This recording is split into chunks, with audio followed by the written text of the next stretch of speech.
In the interest of no downtime, we are heading right on in to our next match here. Marty and Huzzleduff, thanks for waiting for our time-shifted feature match to finish, although they're no longer listening to us in the current state.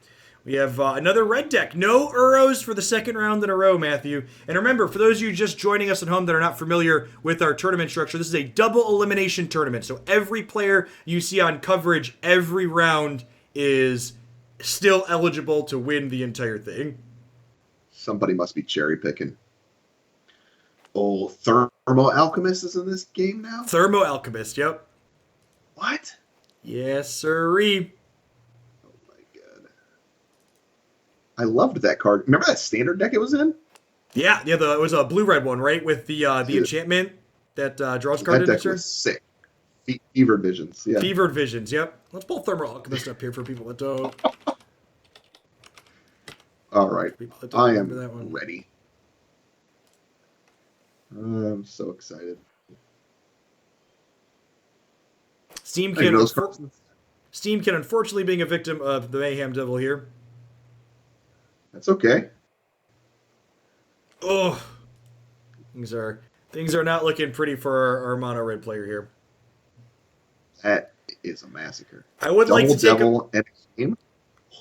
take a moment to point out the disastrous monster that is Marty on the top. You will note that every single mountain he is playing today is different artwork. God bless. Had to do it to him. Okay, like it's bad enough that it's double Mayhem Devil, but there's also the Fable passage. That's just like like insult to injury. Missed a point of damage there on the Thermo Alchemist activation. Probably not going to matter. Yep. Unbelievable. Doesn't know how Thermo Alchemist works. Format staple. Okay, 04 here. I suppose the 04 is not even that big of a deal, though, because you can just like sacrifice things to deal the 4th point of damage, right? Because Mayhem Devil can clean up. Yeah, but like, I don't know. Marty might be able to turn this around. If they find a cat with the Stitcher Supplier, the game is over. That's interesting. That's not a kitty. So they get to sacrifice this, shoot the field. Yeah. I don't know. I don't think it's all bad here. I mean, it's definitely not great, but it's not all bad. Okay. So you have we're gonna see a Mayhem Devil die here, I assume. Gets to untap the Alchemist. Marty's at 6 though, so like we're in a position where we like have to chump block, and now we can't. We're dead. Ugh. All right. Yeah. All right. The good news is the fact that our players had to wait a little bit for us to start this match. Probably not going to matter. Looking like it's going to be quick one way or another. Yeah. Have a M21 card, Chandra's Incinerator on our mono red side of the table. What do you think of this one, Maddie? It's awesome. It's an awesome card. It's been seeing some modern play too. I don't know if you've paid attention to the dumpster fire that is modern. Yeah, we actually had this happen to us modern. People are playing with like Seal of Fire there.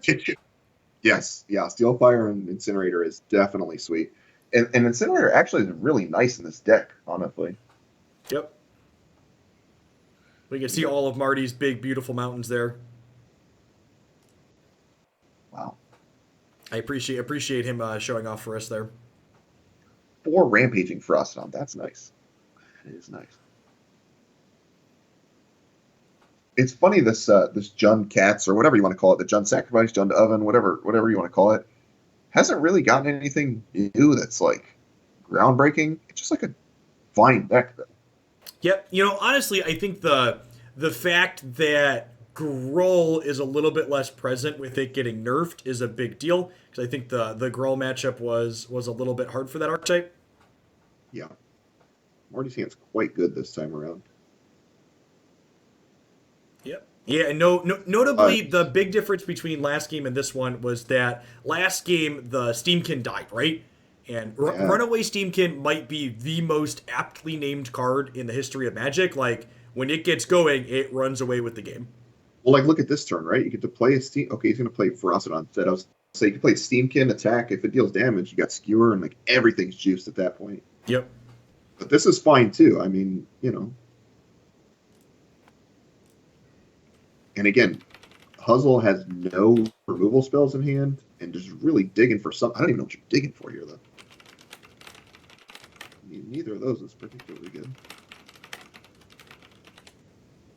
I actually think this game's over already. Yeah, yeah. I think the rampaging for Astrodon probably locks it up in a big way. It's going to stop them from gaining life, and it's going to make every time Huzzleduff does anything makes them take extra damage. Like the second Steamkin's going to happen next turn, we're going to get to shock something, and then we've got mana off the Steamkin to do even more with it.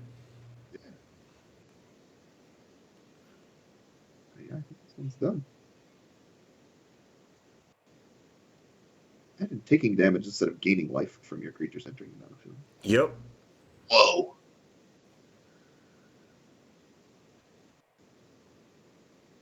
Jeez. Third Steamkin, Matthew.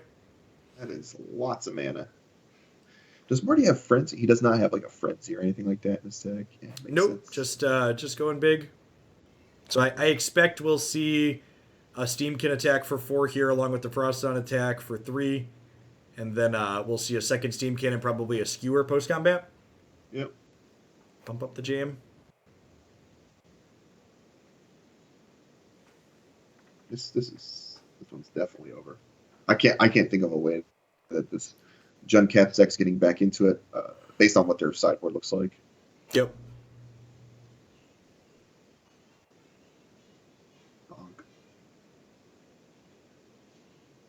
A little bit of a miss sequence there. We should have played the other Steamkin first, right? So we could get a counter on it.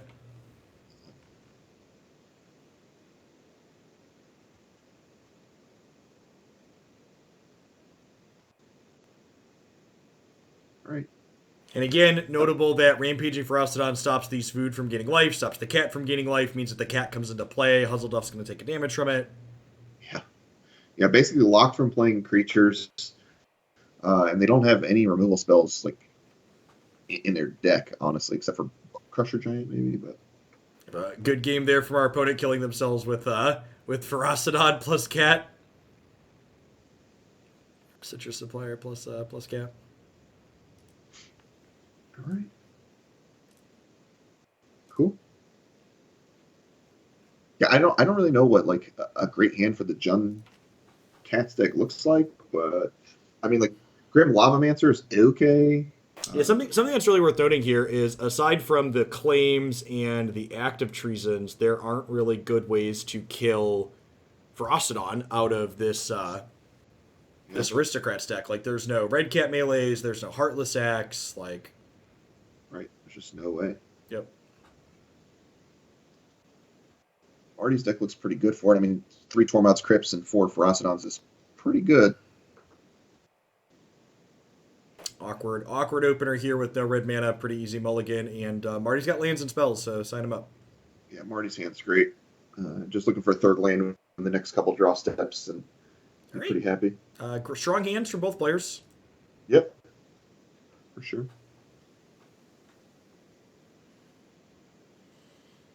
Notable that we see Wellspring as a companion that we haven't mentioned for another time today, just kind of a free roll in the decks that we've seen it in. Trail of Crumbs is actually a pretty good pickup here. Goose lets you generate a lot of card advantage with that. Wonderful to see Trail or Priest happen. The fact that we have Woe Strider makes me think we could see Priest, but getting Trail going early is also appealing. Yeah, the other problem too is, like, I guess Marty has 4 shocks in his deck too, so like playing Priests on this turn is bad, because you want Marty at least to have to deploy something next turn and not, just waste his mana this turn. Yep. Yeah. Obviously, we at home know that Marty does not have a shock in hand, but like these players don't have that information accessible. So that makes Trailer Comes a little bit more appealing. And I think I like this play from Huzzleduff. I think the consideration that shock could be a thing you worried about is real.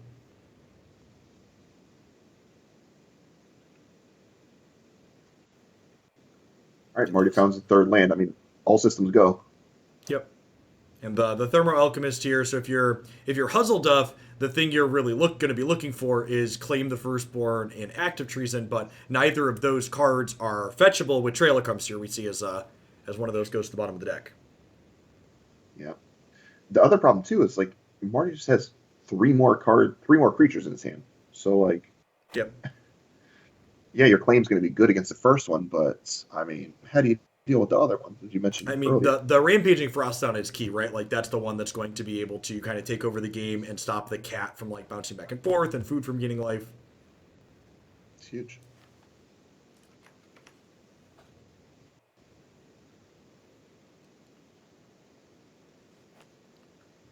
Citrus Supplier coming down here, maybe looking to see if they can hit a cat.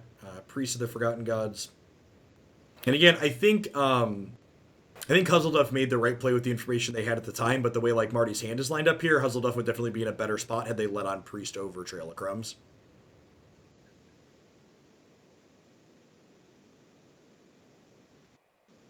Oh, yeah. Thermo Alchemist enable Spectacle here, so we're probably going to see the Priest just die.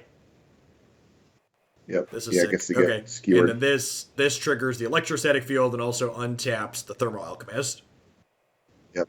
Very good sequence. Very good sequence of events here for Marty. See, people were complaining Lightning Bolt wasn't legal in Historic. We already had Lightning Bolt at home. It's true. Come on, kids. Lightning Bolt, we already have that.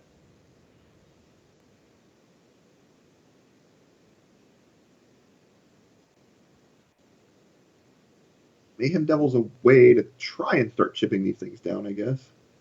Yeah, but like we need to find an oven, right? And we're out of food at this point too, is the issue.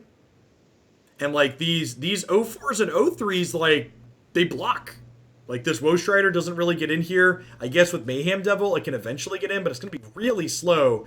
And this Ferocidon's gonna put some more pressure on Huzzleduff as well. Yeah, it's going to take like 3 or 4 turns in order to get Wolf Strider plus Mayhem Devil going. So, Yep. not the best.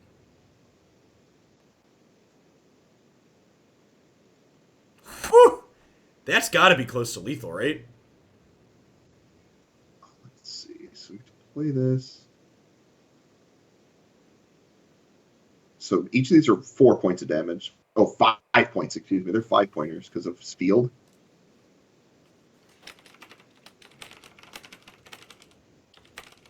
Very close.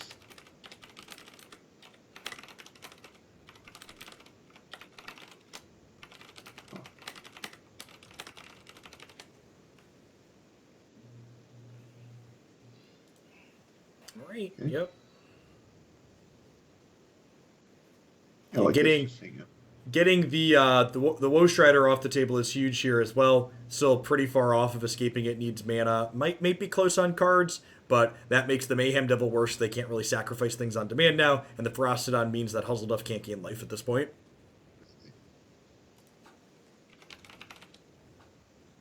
Yeah, Huzzleduff's going to need like this familiar to stick, and then Mayhem Devil to stick next turn and not die in the meantime. This Goose does make a food right away here, so like we can play the Goose, and then we can activate the other Goose to draw a card with it off the trail, and maybe find something useful. I don't think it's good enough. Go down to 12 here. 11 from Thermal Alchemist at end step.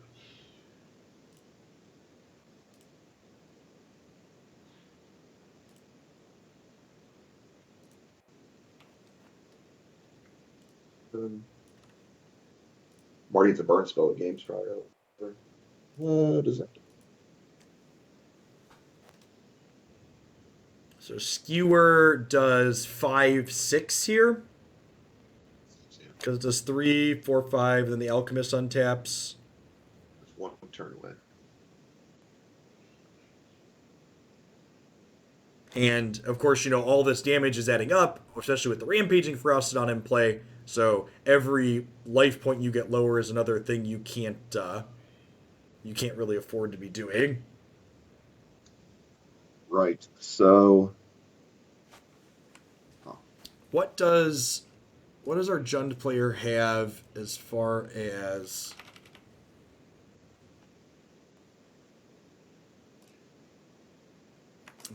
outs here go? I don't feel like the answer this is Mayhem anything. Devil has to. This Mayhem Devil has to kill the Ferocidon, and you have to hope to live 2 more turns to start gaining life with food. That seems all bad. Yeah, like you're dead to a stiff freeze up, right? You're basically like hoping Marty's on empty for the foreseeable future. It just hits lands for the next like 4 turns in a row at least. Yeah, like this Devil comes into play and puts you to 4. The 3 from Alchemist. You're at a virtual 2 from Alchemist too, right? Because the Alchemist activates at end of turn and they can just activate again on the untap. Yep. Not good.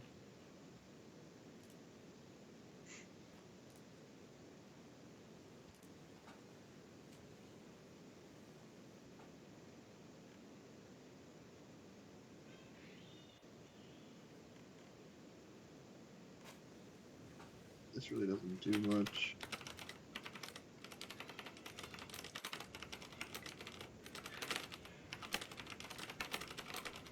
Yeah, I think that's it.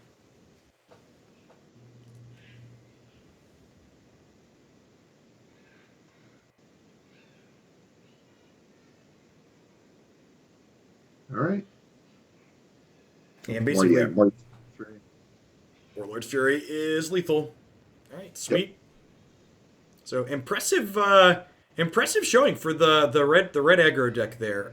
Rampaging Frostodon really showing some of its strength and flexing its muscles there. Big part of both the games that Marty was able to win. Yeah, that card's very good. A 3/3 for 3 on its own is with Menace is fine. Then obviously the rest of the text is very good on Frostodon. So great sideboard card. All right, and don't go anywhere just yet.